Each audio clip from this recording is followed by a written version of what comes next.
Hello বন্ধুরা, welcome back to my YouTube channel.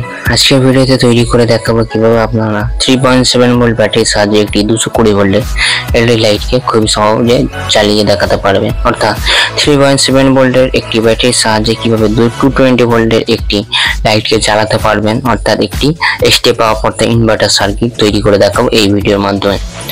প্রথমে আমরা দু ধরনের লাইটকে এর মধ্যে চালিয়ে দেখাচ্ছি এবং এটি তৈরি করার জন্য আমরা প্রথমে নিয়েছি 5 ভোল্টের যে পুরনো যে চার্জার ছিল আগে, এই সমস্ত ধরনের একটি চার্জারের সার্কিটে প্রথমে আমরা ট্রান্সফরমারটি এর মধ্যে বাইরে বার করে নিচ্ছি।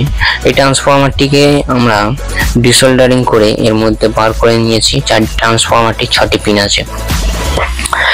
ট্রান্সফরমারটির যে 6টি পিন আছে, 6টি পিন আপনারা ভালোভাবে লক্ষ্য করে দেখতে পারবেন। ফার্স্ট, সেকেন্ড, থার্ড, 4 এবং 5, 6 এই তিনটেই হচ্ছে এর মেন কয়েল এবং এটিতে ব্যবহার করছি একটি D882 ট্রানজিস্টর। এই ট্রানজিস্টরটি মূলত আপনি যে কোনো দোকানে অর্থাৎ ইলেকট্রিকের দোকানে এই সমস্ত পার্টস পাওয়া যায়, সেখান থেকে 8 থেকে 10 টাকায় এটি কিনতে পারবেন।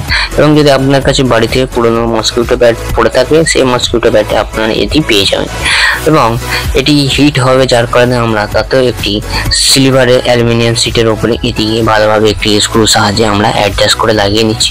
কারণ কি, যখন এটি ইউজ হবে, যে গরমটি অর্থাৎ যে তাপটি উৎপন্ন হবে, সেই তাপটা যেন এই সিলভারের প্লেটটি পুরোপুরিভাবে অর্থাৎ ঠান্ডা করে ফেলতে পারে এই যে আইসিটিকে, সেই জন্য ব্যবহার করছি। লাগিয়ে দিয়ে ফিক্সড অর্থাৎ অ্যাডজাস্ট করে নিচ্ছি টেস্টারের সাহায্যে। দেখুন, টেস্টারের সাহায্যে পুরোপুরিভাবে এটিকে অ্যাডজাস্ট করে নিয়েছি একটি 1K রেজিস্টার।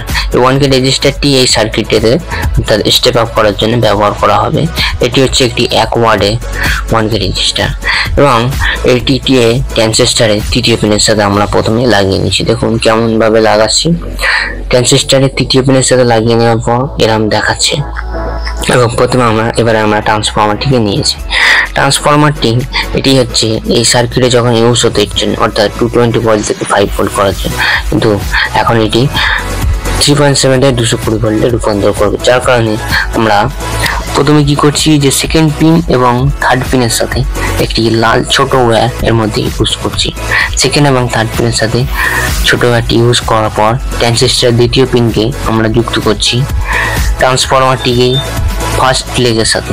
দেখুন, ফার্স্ট লেগের সাথে যুক্ত করে নেওয়ার পর এবারে আমরা যে ট্রানজিস্টরের সাথে যুক্ত যে 1K রেজিস্টারটিকে, সেটিকে আমরা ট্রান্সফরমারের 4 নম্বর পিনের সাথে যুক্ত করে নিলাম।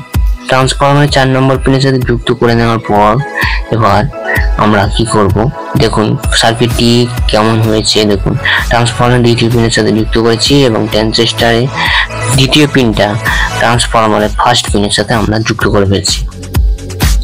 আরেকটি কথা বলে দিই, যে আমি যেভাবে কানেকশন করছি, আপনারা যদি ঠিক তেমনইভাবে কানেকশন করতে পারেন, তো আপনার কাছেও এটি খুবই ভালোভাবে কাজ করবে। এবং পুরো সার্কিটটি কেমন দেখাচ্ছে দেখুন, আমি ভালোভাবে আরেকবার দেখিয়ে দিলাম। এবারে আমরা নিয়েছি একটি হোল্ডার। এই হোল্ডারে 2টি প্রান্তে আমরা 2টি তার ইউজ করব, অর্থাৎ 2টি এসি লাইনের জন্য 2টি তার এর মধ্যে আমরা লাগিয়ে নিচ্ছি। দেখুন, প্রথমেতে একটি স্ক্রু লুজ করে আমরা একটি ব্ল্যাক ওয়্যারটিকে লাগিয়ে নিয়েছি এবং অপর প্রান্তে যে স্ক্রুটি আছে, সেই স্ক্রুটিকে আমরা লুজ করে নিয়ে যে ব্লু যে ওয়্যারটি আছে, সেই ব্লু তারটিকে আমরা এর মধ্যে লাগিয়ে দিয়ে ফিক্সড অর্থাৎ অ্যাডজাস্ট করে নিচ্ছি টেস্টারের সাহায্যে। দেখুন, টেস্টারের সাহায্যে পুরোপুরিভাবে এটিকে অ্যাডজাস্ট করে নিন। এবার এই যে 2টি তার আছে, এই 2টি তার অর্থাৎ 220 ভোল্টের জন্য ইউজ করা হবে।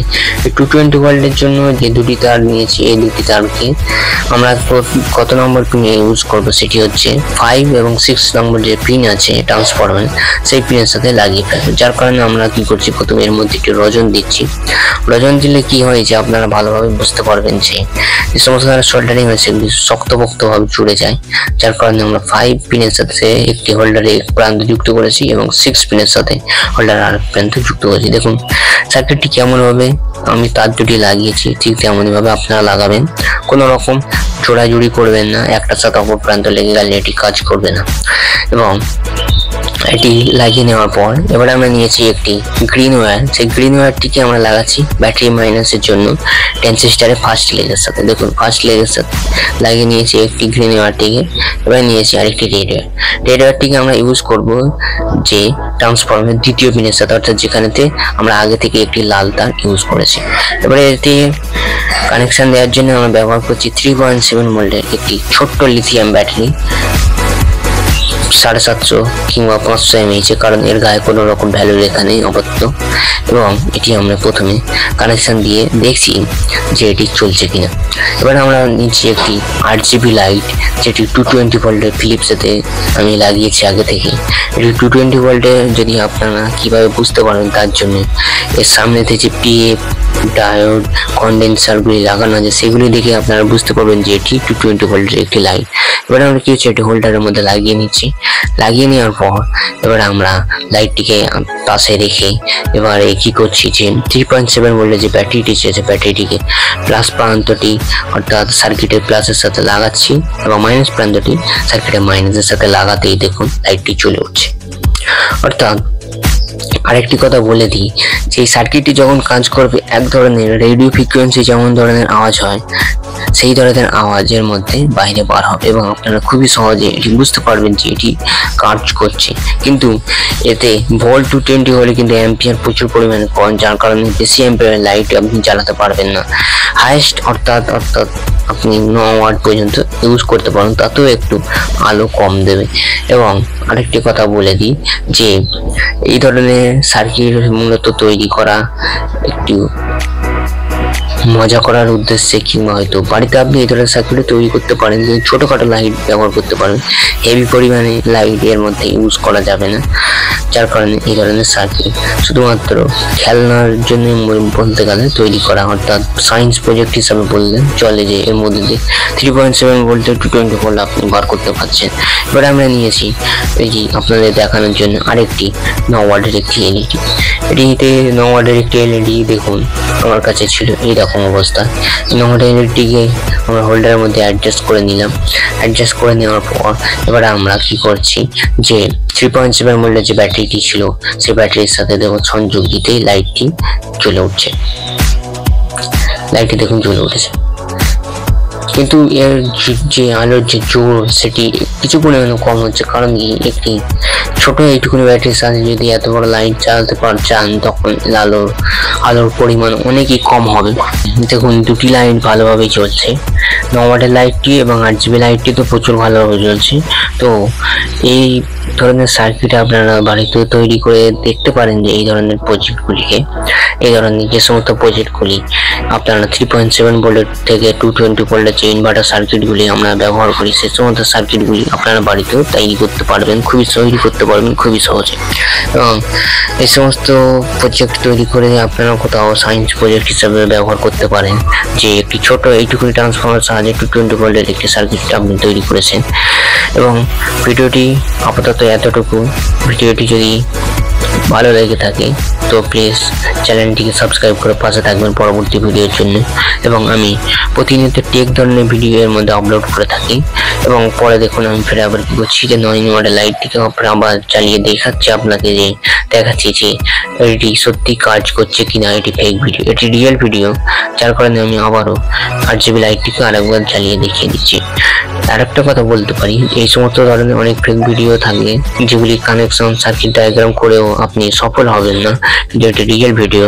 এবং এই ধরনেরই একটি সার্কিট তৈরি করে পরবর্তীতে আমি একটি ওয়্যারলেস এলইডি তৈরি করার চেষ্টা করব এবং আপনাদের তৈরি করে দেখাবো। তো দেখুন পরবর্তীতে আমি আবার একই লাইটকে আবার জ্বালিয়ে বারবার দেখাচ্ছি যে এর মধ্যে যে সুইচ দিলে যে লাইটটি চেঞ্জ হয় সেটি হচ্ছে কিনা। খুবই সহজভাবে এই ধরনের সার্কিট আপনারা বাড়িতে তৈরি করতে পারেন, মাত্র বেশি নয়। এই কত 882 ট্রানজিস্টরের দাম হচ্ছে 10 টাকা। ট্রান্সফরমারটি আপনি যে কোনো খারাপ মোবাইল চার্জার দিয়ে ব্যবহার করতে পারেন। এর মধ্যে দুটো জিনিস, 3.7 ভোল্টের একটি। পরে আমি টেস্টার দিয়ে দেখছি যে এর মধ্যে কোনো রকম সার্কিট দিয়ে কোনো রকম হেভি পরিমাণে ইলেকট্রিক বার হচ্ছে কিনা, যার কারণে টেস্টারটি জ্বলবে, কিন্তু না কোনো পরিমাণে হেভি ইলেকট্রিক বার হচ্ছে না, যার কারণে টেস্টারটি চলছে, মানে মিনমিন করে একদম জ্বলছে একটু পরিমাণে। তো ভিডিওটি এতটুকু। যদি ভিডিওটি ভালো লাগে প্লিজ লাইক করে পাশে থাকবেন, এবং যদি অন্য বন্ধুদের সাথে শেয়ার করতে চান ভিডিওটি, তাহলে ভিডিওটি শেয়ার করে তাদেরকেও দেখার চেষ্টা করে দেবেন। তো ভিডিওটি যদি পুরো দেখে থাকেন তাহলে আপনাকে অসংখ্য ধন্যবাদ ভিডিওটি পুরো দেখার জন্য এবং শেষ পর্যন্ত।